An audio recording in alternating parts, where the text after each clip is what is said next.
Hello बच्चों, question says a rocket motor consumes 1 quintal of fuel per second. The exhaust speed of the gas with respect to the rocket is 5 km per second. Calculate the force exerted on the rocket. What is the velocity acquired by the rocket when its mass reduced to 1 by 100th of its initial mass? Okay, तो question में क्या बोला है? हमारे पास एक rocket है जो कितना फ्यूल कंज्यूम कर रही है, 1 क्वांटल पर सेकेंड कंज्यूम कर रही है, राइट। उसके बाद इसकी एग्जॉस्टेड स्पीड दे रखी है विद रिस्पेक्ट टू रॉकेट, वो है हमारे पास 5 किलोमीटर पर सेकेंड। हमें कैलकुलेट करना है force and velocity, right, acquired by the rocket अगर उसका मास कितना रिड्यूस हो रहा है, 1/100 ऑफ द इनिशियल मास। तो सबसे पहले यहाँ पर की कॉन्सेप्ट की बात करें तो हमारा की कॉन्सेप्ट क्या हो जाएगा? की कॉन्सेप्ट, ठीक है, यहाँ पर हम यूज करेंगे relation of force. Relation of force F मान लेते हैं in term of DM by d t, right. यहाँ पर डीएम क्या है? 1 क्वांटल पर सेकेंड, राइट। और हम एक और रिलेशन यूज करेंगे, वो होता है हमारे पास जो final velocity is equals to initial velocity log e initial mass divided by final mass, right. ये हमारे पास की कॉन्सेप्ट होगा। ओके, तो सबसे पहले हमें क्या दे रखा है कि जो रॉकेट है वो कितना फ्यूल कंज्यूम कर रहा है, 1 क्वांटल पर सेकेंड, ठीक है। तो उसको निकालें पर सेकेंड, तो वो हमारे पास क्या होगा? D m by d t is equals to 1 quintal पर सेकेंड दे रखा है, 1 क्वांटल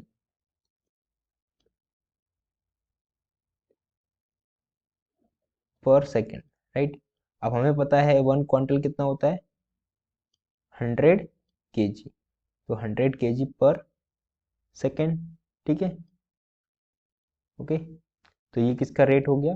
फ्यूल का रेट हो गया। उसके बाद हमारे पास इनिशियल स्पीड दे रखा है u, ठीक है, इसको u मान लेते हैं। u is equals to 5 kilometre पर सेकेंड, ठीक है। तो ये एग्जॉस्ट हो रहा है तो मतलब माइनस में आएगा, -5 किलोमीटर पर सेकेंड। इसको मीटर पर सेकेंड में कन्वर्ट करेंगे तो आ जाएगा -5 इंटू 10⁻³ मीटर पर सेकेंड, राइट। ओके, अब हमें रिलेशन पता होता है फोर्स का। अब फोर्स का रिलेशन क्या होता है? F is equals to minus of u d m by d t, right. अब हमें u पता है, d m by d t पता है, तो हम वैल्यूज पुट करेंगे। वैल्यूज पुट करेंगे तो हमारे पास क्या आएगा? माइनस ऑफ u कितना है? -5 into 10⁻³ into d m by d t कितना है हमारे पास? 100 kg पर सेकेंड, राइट। इसको सिंप्लीफाई करेंगे, ये माइनस माइनस प्लस हो जाएगा, तो हमारे पास क्या बचेगा? हमारे पास बचेगा 5 इंटू 10⁻, ये 3 है, ये 2 है, ये हो जाएगा 10⁵ न्यूटन, राइट। तो ये क्या हो गया हमारा रिक्वायर्ड फोर्स, राइट। ये हमारा रिक्वायर्ड फोर्स हो गया। अब हमें वेलोसिटी फाइंड आउट करना है। तो फाइनल वेलोसिटी और इनिशियल वेलोसिटी का जो रिलेशन होता है वो क्या होता है हमारे पास? वो रिलेशन हमारे पास होता है v is equals to u log base two e initial mass divided by final mass, right. तो हमें बताना है जब हमारा मास क्या हो गया, 1/100 टाइम रिड्यूस हो गया इनिशियल मास की, ठीक है।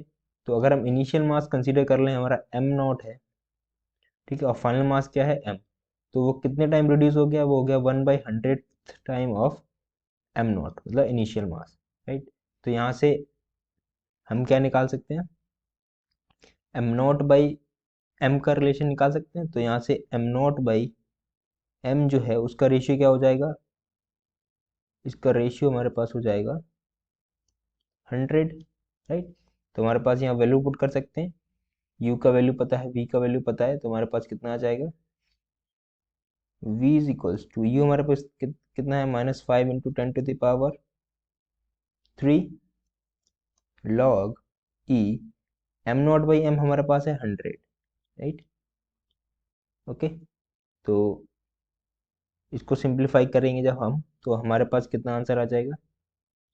हमारे पास मिलेगा 2.303 इंटू 10⁴ मीटर पर सेकेंड, राइट।